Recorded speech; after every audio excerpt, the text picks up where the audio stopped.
I'm Geoff from KNAC.com. I'm here in the green room that's very white at Ripper's Rock House in Akron, Ohio with Screaming for Silence. Hey. Why don't we start with Matt and introduce ourselves?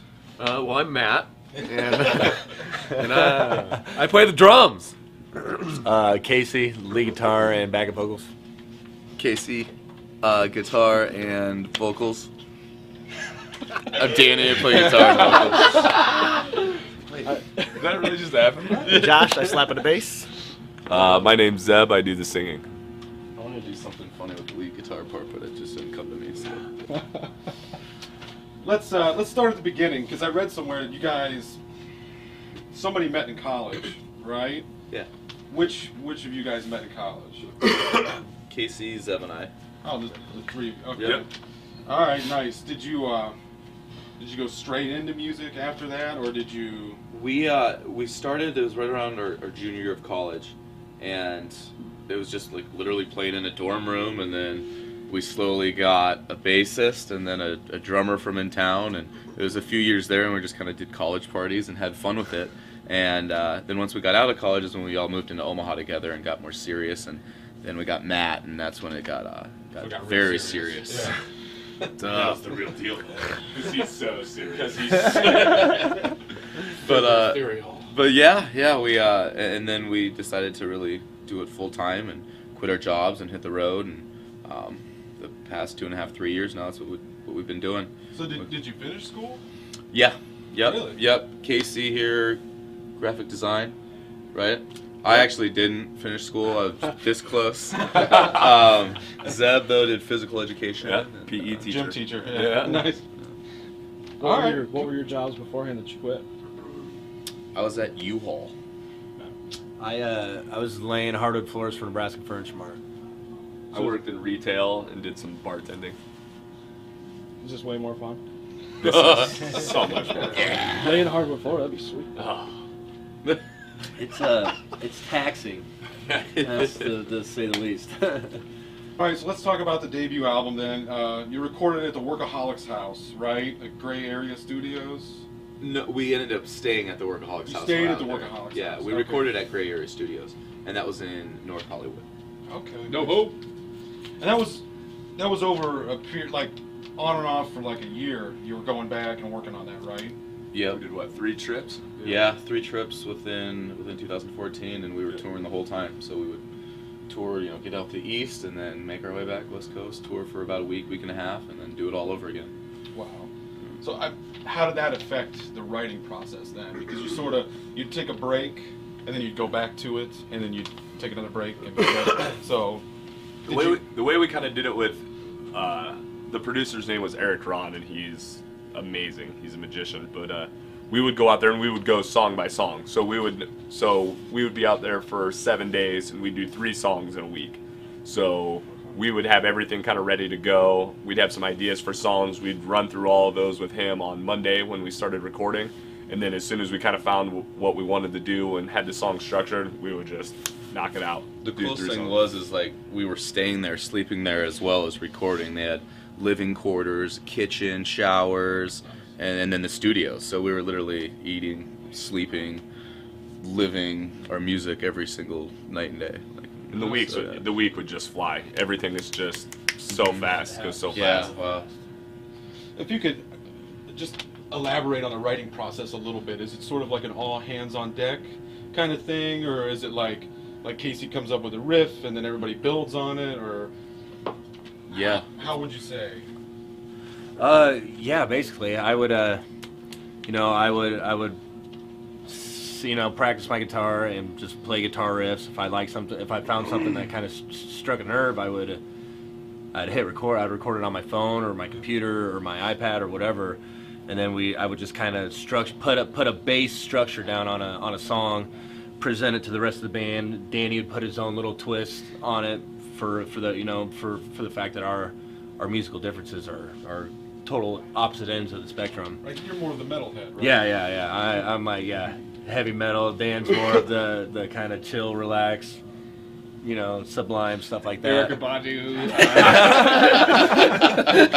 But yeah, it's we start with the foundation of the guitar riffs, and then just kind of just build it, just start from the way up, and then it's funny. Lyrics are the last thing we do for the song, which is kind of ass backwards of how a lot of people do it. A lot of people write lyrics and the melodies first, and then structure the song. We do it the complete opposite. Some people write the titles of the song first. That took us forever. Yeah, that took us a year. They're all working titles, and it's all pretty much just making fun of something. Or... I'm glad you got rid of Jim's dad. Yeah. My mom was happy about that. The best part about writing in the studio was we would just kind of go in with an idea. Like Casey and Dan would come up with a verse and a chorus of a song, and we would present it to Eric, and he would kind of tell us if he liked it or not, if we would build off it. But we didn't go in with anything like super set in stone. We wanted to kind of go in with an open mind, get everybody's opinions, ideas, and sometimes I feel like bands go in and they have everything ready to go, and then there's no like magic in the studio or whatever with the writing. I don't know how to explain it. Absolutely. But yeah, I thought that was the cool part. Is the chemistry we all had in there was we had something special, and that was like to be able to recreate that 3 times, and it felt like it got better and better every time. By the 3rd time in there, it was just we all were on the same page, and we busted out. The last set was 4 songs, and it was boom like that. Yeah. Just curious, do you have any idea which song was last that you wrote, or that you polished off? Was Fly Away the last Fly one? Away. Yeah. Which was the number last 10 on the album. Yeah. Okay. Yep. Nice. Okay. That was the one. Yeah, that was. I helped. We built that song. Yeah. It's amazing what it turned into. Hey, Matt plays the drums. Thanks for the flower, guys. By the way, Hey, that was given to You're very John welcome. 5. pretty cool. All right. That was and he Pause. That is not for John 5. It's mine, and it was given to me. Okay, so overall, obviously, I love the new record, but I'm gonna be honest with you guys. Okay, I'm a little disappointed that nothing off the EP made it to the record, because I was kind of hoping that some of those songs could get the whole rigmarole, get done the really production. well, right, and put on the new album. Just, was that something you guys just decided, or was it like a legality thing, or was we talked about it a ton. considered doing it, but Okay. we've been playing those same songs for the last That's 4 years true. now, and we were just ready to write a whole new set to play live, and just just all new music in general. Basically, the plan was when we went to the studios, we had a certain amount of songs of new ideas, and then at the end of every of the list of the new songs we'd have, we go, okay, if Eric hates all of these, we'll re-record. We'll re-record Betrayal, or we'll re-record. But it didn't come down to that. And I don't know. It was just nice to write new songs, and we did tour on the Relentless EP for so long that it was nice to be able to get the new songs in there and do something different. So then the first single, The King is Crowned, has been moving up the under the radar charts. You guys released the music video for it, so why don't you tell us what that process was like? You'd done it before, but this seemed a little, again, polished, well produced, Right. sort of thing. This was pretty special for us because we had 100% control over where we wanted to have it shot at, who we wanted to have work on it, and everything kind of fell in place nicely. We did it at a place called Joslin Castle, and it's in the heart of Omaha. And you go in there, I think it's owned by the state now, so you go in and you have to get permission to be in there. And we went through all that process, and we were okayed, and we had a couple older gals watch us the whole time, making sure everything was all good. But by the end of it, they were having a blast. The people showed up. We had our fans show up. That was amazing. And in 2 days, 4 hours, we were able to shoot the King is Crowned music video in there. And Aaron Gum, we work with on the video, and he just did an amazing job, and it really came together beautifully. But yeah, it was a 100-year-old castle. Like, it was like a mansion. But it looks just like a castle on the inside. There's woods in there that are extinct. It's like the stories they have as they walk you through. It's pretty amazing, and you can see it through the video. The little rooms that we're in, just kind of you can feel the history in it, I guess you could say. But it was cool. The music video was a lot of fun to make, and I think it turned out all right. Killer. Right. So, any idea what the next single's going to be off the album? We've been asked that quite a bit lately. It's funny because we all have different ideas of what should be the next single. So Well, let's hear it. I don't know. Like, what do you think, so? My vote is calling your bluff, but I know. I'm really glad you guys brought this up with the camera here because this is usually really. Let me add my 2 cents and see if anybody agrees. Nice argument. Okay. Not argue. That's the thing is there's a list. Everybody we talk to says something different, which I don't know if that's a good or a bad thing. Yeah. I think that's a good thing. I think that's. That means you have 10 singles on Exactly. an album. That's what it means. Right. Yeah. So, I don't know. We'll see. I personally like "Don't Give In." I love that song. We've been Yes, we've been Matt- playing that one Matt lately tears too. it up so on that song. Yes. Oh I my love gosh. that song. It's so much fun to play live. So much fun to play. Is it in a set? Is it going to be in a set? Yeah, yeah. tonight? Yes, it Yeah. is. It was funny when we did that in the studio. Eric Ron is really hard to impress because he's very, very talented. He works with the top-notch bands. And I remember we brought that idea to him, and we played it, and Matt did that double bass part in the beginning, and he was like, "That was really good, Matt. That was really good." And that was like to get him to say that, we were all like, "Fuck yeah, fuck yeah!" Like, that was really good, Matt. Like, sweet. So I guess since you haven't decided on a single yet, you haven't decided on what like the next music video would be, or if you have any plans or anything like that. So I'm sure it'll happen within the next month or 2 here. Yeah. But no, we have no idea.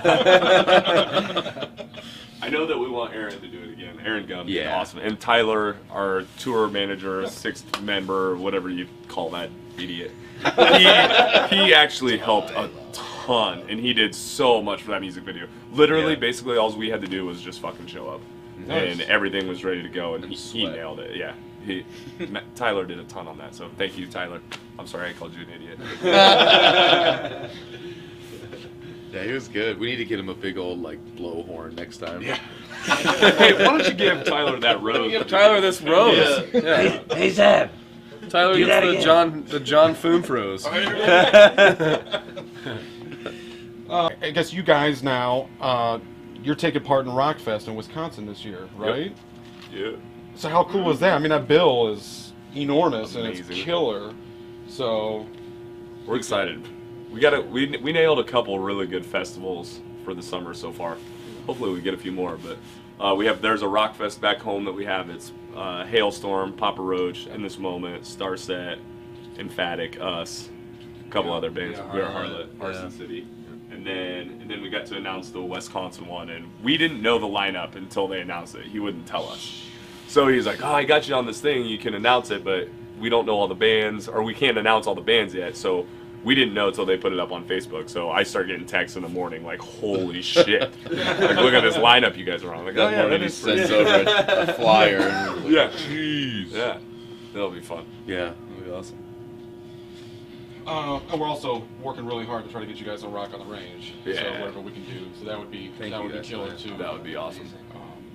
So you guys, you seem to be on the road constantly. So what kind of things? There's a lot of downtime. So what kind of things do you do to occupy your downtime? Lots of sleep. Netflix. Yes. Rest. Netflix, sleep, Like- masturbate. Like tonight, we're on night 10. This is number 10 in a row for us. 10 shows in a row, and it's gonna be weird having a day off tomorrow. So Yeah. I'm sure we'll try to catch up on some sleep and do a little bit of relaxing for once. You know. If it's nice out for the football. Yeah, if it's nice out, we go outside, we play catch with the football, and try to exercise and stay in shape, and try to be active somehow. Yeah. So for the rest of the year, then you guys are just going to tour like crazy. Is that really the plan then? For that's now pretty- until Yeah. whatever. That's pretty much the plan. I mean, we'd like to try and, we want to get as much exposure as we can with this new album. We think the album turned out incredible. We just want to get it into as many hands as possible, and touring is definitely the number one thing to do that, I think. So I think we're taking a little time off in May, and then June we pick back up, and we're going back West Coast to do that tour circuit, and then, by that time it'll be ready to go back east again, and we'll just keep doing it. We like to play. Oh yeah. We love being on the road. All right. Lastly, then, why don't you guys tell everybody where they can get the new record?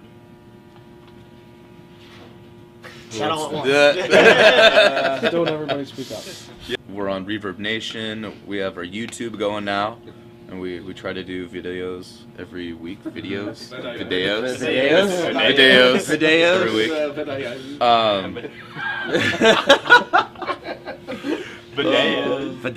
The best bet, if you go on the Google search, Screaming for Silence, all of them come up. We also have our website, and you can get everything through there.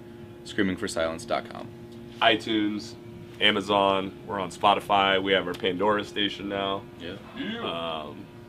Yeah, I mean, pretty much. Come out to a show. Yeah, that's number one. Get to a show. Sure.